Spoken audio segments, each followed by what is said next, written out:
welcome back. You do know that when we explore the topic of artificial intelligence, it is very important not to sacrifice innovation and responsibility.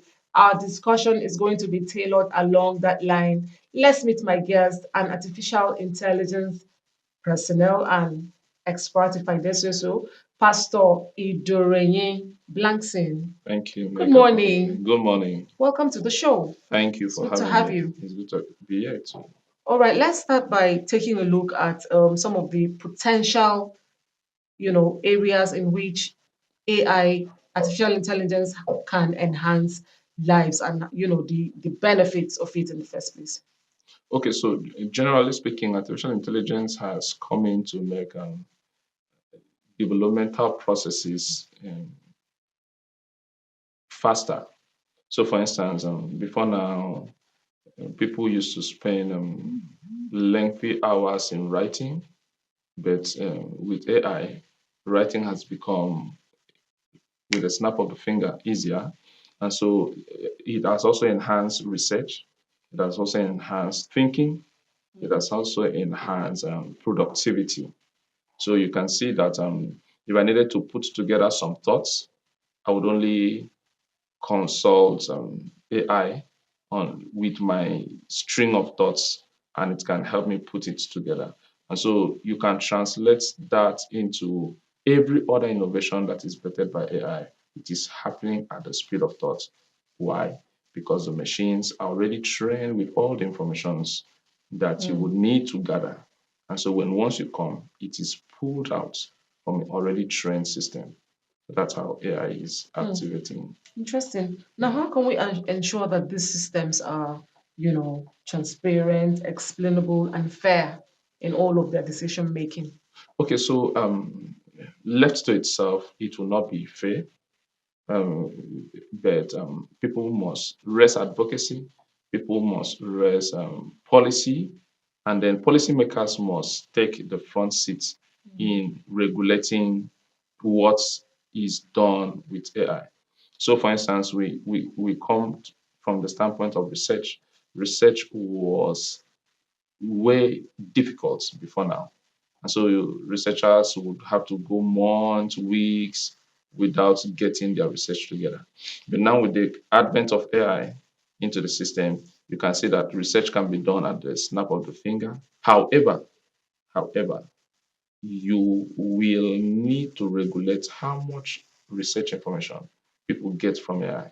Otherwise, learning will be dead.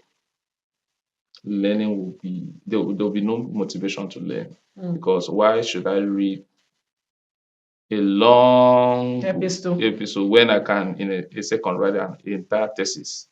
I don't even understand. I do. So academicians must put their foot down to regulate how much information people access through AI systems, and then how much information people are permitted to even feed the system with. Hmm. Would there be any consequences if we allowed AI systems to be 100% autonomous, devoid of any human impartations? Yeah, let's use an example. We already have an autonomous system in self-driven cars. Okay. Okay, so now my question is, if a self-driven car has an accident now, who do we hold responsible? Do we hold the Hmm. passenger inside the car? Do we hold the software developer that developed the self-driven car? Or do we hold the company that owns the self-driven car? So already, autonomous systems have that unanswered Hmm. question. So if we keep automating everything, the place of regulation, we will not know who is responsible for any danger that comes in. So let's imagine that a healthcare, already we have surgeries that are AI powered.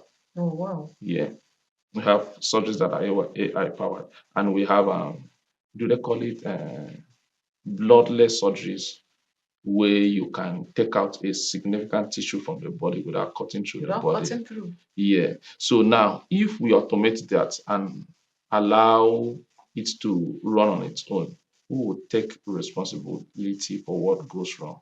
So those are places where regulation needs to come in, where policymakers need to get their acts together so that what is good will also be metered, measured, and we can have a good result at the end of applying innovations to what we're already doing. I'm glad you said what is good can be metered, Yeah, checkmated. yeah, check. I believe that the whole essence of AI is to enhance life Yeah, and its quality. yeah.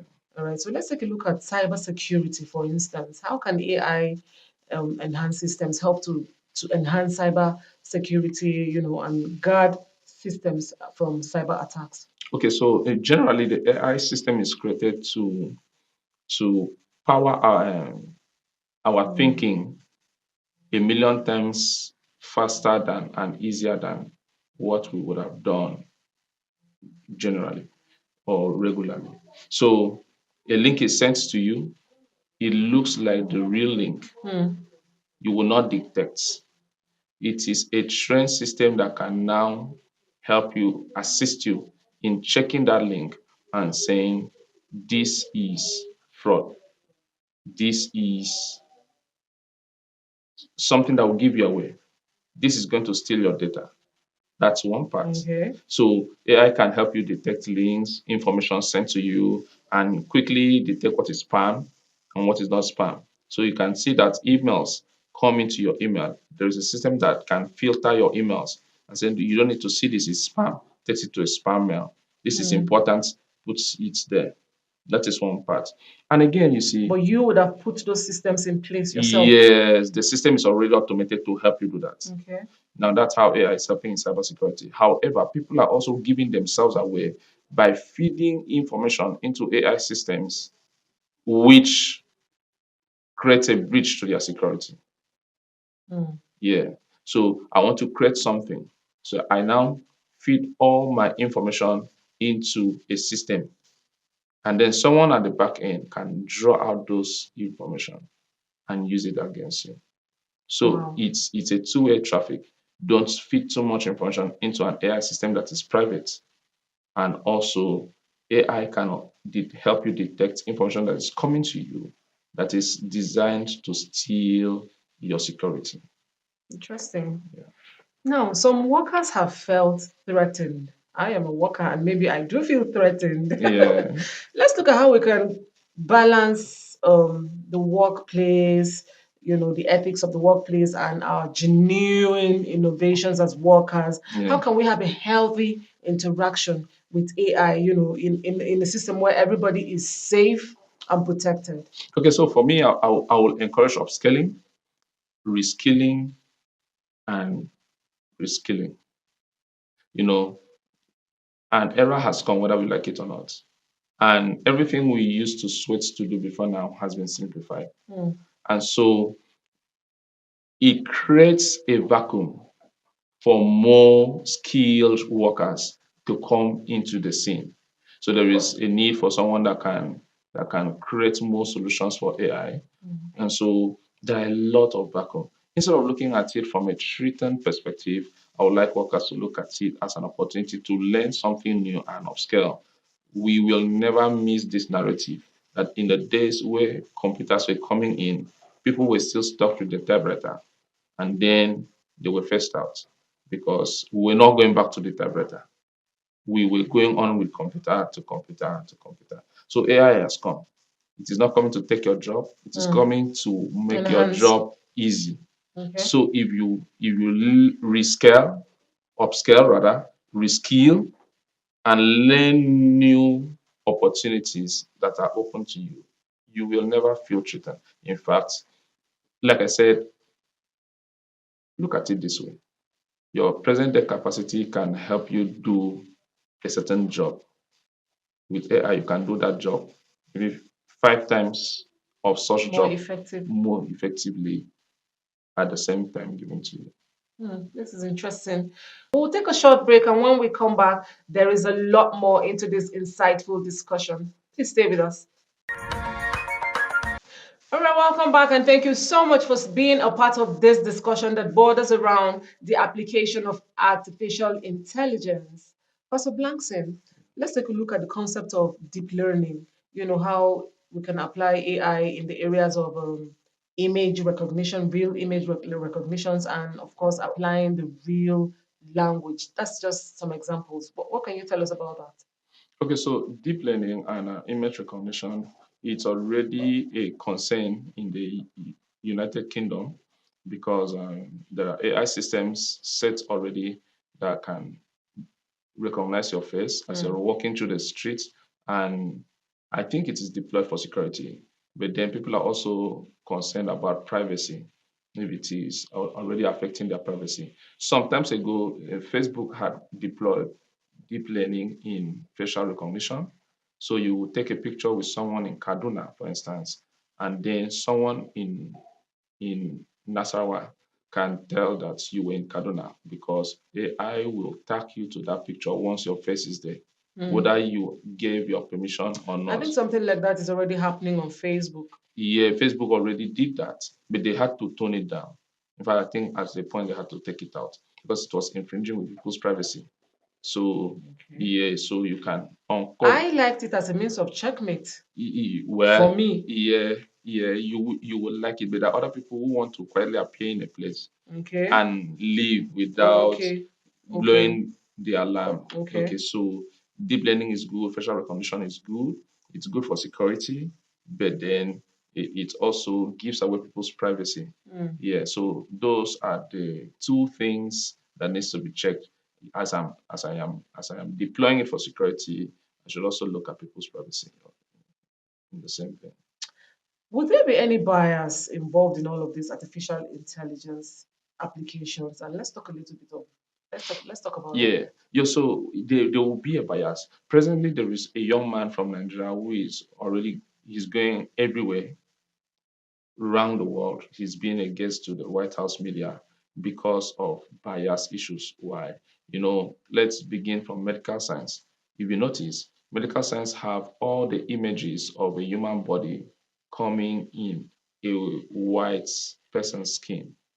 So Africans, blacks did not have a representation. Mm. So studies, learning does not have a black man's skin to use to learn what is applicable to us. So if the pigmentation changes, what will it change to in a black man's skin? So those are already Mm. bias set by base setters. So if people who are feeding the AI systems with information do not consider um, ethnic lines, do not consider um, continental differences, what is applicable Racial too. here, racial grounds, it will become one sided. Okay, so imagine that we rely on Google Map and then there is this bias that it will not work in the villages as much as it's working in the cities. So people in the villages will be left Out. unsatisfied. Yeah. Whereas we are having a lot of it in the city. So there are biases, but then people must deliberately be made to fit in balanced information. What is applicable to a Nigerian should also be pointed out when giving maybe information concerning healthcare, for instance, into the AI system. So, we are already using it for surgery, like I said. Yes. Okay, so imagine that we are Mm. taking diagnosis and we are not considering people in the tropical regions, what they go through. And so the AI is already trained. It's not going to look at you and think of what to do. It's already trained to come take out a lump. So what if the lump does not carry the skin color that it can detect? So those are the biases we must checkmate. Mm. Yeah, yeah. Very important ones at Yeah, that. racial ethnic biases we Mm. must. Would you say there would be some challenges or benefits of trying to merge, artificial intelligence with other emerging innovations? Okay, so I would not say there will be challenges. Okay. I would say there will be Any complementary. point of Yeah, complementing each other? yeah, there will be complementary advantages. Okay, so let's say AI in cars today has helped reduce the space of accidents because it can detect a meter away if there's an obstacle on your path, and Mm. it is self-driven, And so the computer can think faster and automate the system to either pause, slow down, or do anything. So if AI is partnering with a car development company, they are going to find out new things that they are going to add to a car that is going to make our life easy. Hmm. So you can do research while a car is driving you. And we also have, like Wow. I keep saying, in the academia, there are innovations that are emerging with AI. Those innovations are getting faster and they are getting done easily because people spend less time with research because AI brings information and you can read through it. Hmm. Let's talk about an AI system that prioritizes human value, being human centered. Do you think it's very important to tailor innovations along that line? Yeah, already policymakers have already put their efforts in to make innovations human centered. Okay. So right now, by human centered, I hope you know that you cannot use AI for diagnosis if you're not a medical personnel. If Okay. I, you cannot. So those are things done to make sure. And then there are also dangers that information will not be available to you. Then for people with disabilities, there are a lot of things done to already make sure that AI is relatable with humans. Although you will always spot out the machine part of it, there is obviously going to be the machine part of it, but everything is done now to make it more human-like, more relatable. Hmm. Yeah.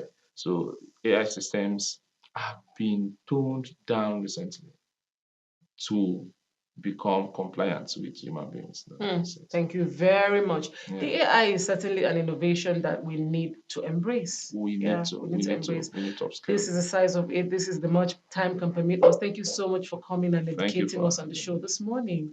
Thank you for having me. Well, I hope you learned a thing or two about the ethics of applying artificial intelligence moving forward. We'll take a short break, and when we come back, we have more on the show. Please don't go away.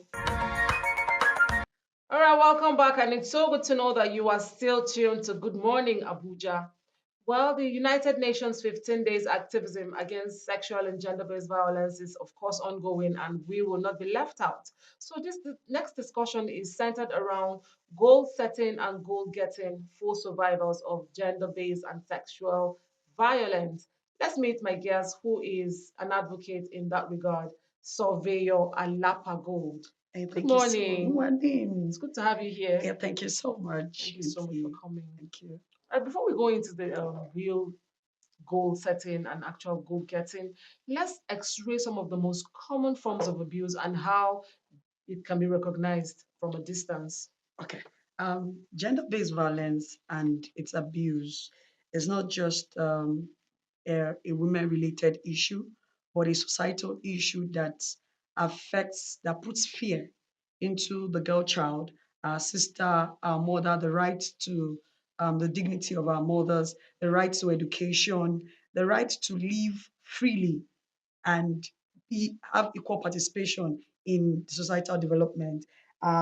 With this, you could be able to identify some of this fear, some of this abuse that comes as a result of fear from um, child early marriage, female genital mutilations, abuse, domestic abuse, while relating with spouses or family members, the right to own lands, the right to own private properties, the right to shelter. Some of these areas you could be able to pinpoint some of this abuse that we are advocating for in the 16 days of activism. That's interesting. Now, speaking of goal setting and goal getting for survivors, what are some of the effective strategies for setting and achieving these goals? It's first and foremost for survivors is to speak out. The moment you're able to speak out, you'll break the bounds of fear that comes with gender-based violence. Most of women who are affected with these have first-hand fear, which is something that the perpetrators of this violence try to instill in in their victims. I see that mindset is a big part of this process. How can survivors inculcate a mindset of growth and emancipation in all of this while setting these goals and Um, attaining them? I would say for a mindset to be reformed or to be transformed, it takes an adequate level of knowledge. And that's why campaigns like this is actually very important. And so we we solicit and we advocate that campaigns like this be propagated so well so that people a mindset reform can actually happen to survivors because the moment you're aware that you can get liberation from this part, especially for married women who firsthand think about if I leave this abusive marriage, how do I find shelter for my children? How do I find basically most of the challenges we face in the country for most of our survivors are issue of self shelter. They tend to not to have they'll be like, where will I go to after where will I live here? How do I feed? How do I the Insecurity. insecurity just comes in. So the moment they have adequate knowledge that they can be able to acquire these things, they can get heard, and then their voice does matter. They can get justice for their perpetrators. It will help their mindset. Mm. And the moment you're able to find solution to a particular problem, you would speak up for the next person. Somebody else makes a reference to it and says, as far as this person can speak up and get justice for it, I can too. So it's a gradual process. Yes, it takes all of us, it is a circle. It takes all of us to come together and help survivors to have a mental shift. But I feel education can be a powerful tool. Education and awareness, channeling awareness and advocacy, and policy making can be an active tool to help reshaping the mindsets of our survivors. I also see that survivors need to prioritize self care, self love, well being. How can they optimally do this?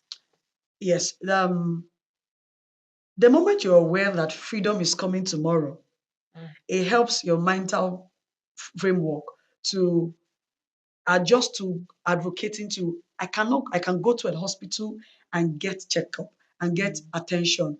Police will not tell me to bring report. Hospital will not tell me to bring police report to be able to attend to a rape case or attend to a domestic violence issue anymore. Police would say hospitals like will render health assistance immediately. So if our healthcare system can also be open-minded and accept survivors like these two at the cost of their um, coming to them, it would also help a long way to assess self-care. When you know, okay, I am a pregnant mom, I have free antenatal process for survivors like this, people would advocate it would boost their mind to say, okay, yes, we could go to this also hospital, we could go to this place and get self-care and get so I think for us as a nation, as a country, we would need to focus on deliverables because whatever when people are certain about I can get justice for this, I can get self-care for this hospital would attend to me whether I'm pregnant or not, whatever has happened, it would cover the shame and the insecurity we Hmm. face. I'm The glad you societal mentioned shame. stigma that is attached to things like this would die down a whole lot, and it would also shaping the mindset of each and every survivor that comes. The boldness will be there, the confidence will be there to say, "I was once a survivor, but here I am now, and this is how far I've been able to come." Let's talk about some common obstacles that women may face working towards these goals, setting and getting these goals, especially women who already have other things that are challenging them. Our societal norms. One of the greatest challenges that our campaign is out for this 16 days is the fact that we want to challenge societal norms and religious norms that are obsolete and no longer accommodating for us as a girl for the girl child. Because um, when you look at it, these societal norms, as rights to owning lands, we have a political system that says a woman can own lands at some point that has issues with that has brought us down to the issue of shelter. We have issues of the fact that a woman is supposed to be under silence. Silence has been something where love is supposed to prevail. We have used silence, we have used you have to be respectful, you have to be inside, bashiga kind of thing, and then you don't talk. It is demeaning to talk against your people. So I think the moment we start to reform and have education on positive societal rules, laws, and norms, it would have a long way to um, Help to survivors. yeah, Yes. survivors. All right. Good morning, Abuja. This morning, lending our voice to the 16 days activism against gender and sexual based violence. We'll take a short break, and when we come back, there is a whole lot more. Please stay with us. All right, welcome back. It's still good morning, Abuja, and thank you so much for staying with us. Surveyor Gold, if I can call you that. Yes. Now, some surveyors may sometimes face with setbacks and failures, owing to a number of reasons. How can they build that resilience that they need in order to stick to their goals and get them? Okay. As a professional and a young woman in politics, one thing I feel is for us to have is the tenacity, the staying power. Yes, we are not there yet. We're not where we used to be as a country, but we're getting somewhere, and we've made progress over time. And I feel for every woman out there, is for you to have that staying power. It not have a technical knowledge about what you want do and what you actually the place you hold in whatever profession you find yourself, whatever space you find yourself in the political space. Inclusivity is something we're campaigning for, and we're not just campaigning for a seat at the table, but we're looking at having to have a voice that matters, having to have that equal right to be able to speak our minds, contribute to societal development, sustainable development, which is something we advocate for. So I would tell everyone that you build capacity, you have to have the staying power. And honestly, to integrity, women are to be known first, because you can't come and compete for something that men are also to fighting for, and then you come with unclean hands. Or Mm, we have women today who are not representing. It is shortchanging us. So as women, we have to have integrity integrity. for us to be able to fight a front, to be able to achieve our leadership position wherever we find ourselves as professionals. Thank you for coming on the Thank you show this so morning. much. We'll see you again hopefully soon. Yes, thank you so All right, much. what more can I say there? If you are a man or a woman, why don't you start by being gender friendly? That's how we all break down the bias. The show continues after this break. Please stay with us.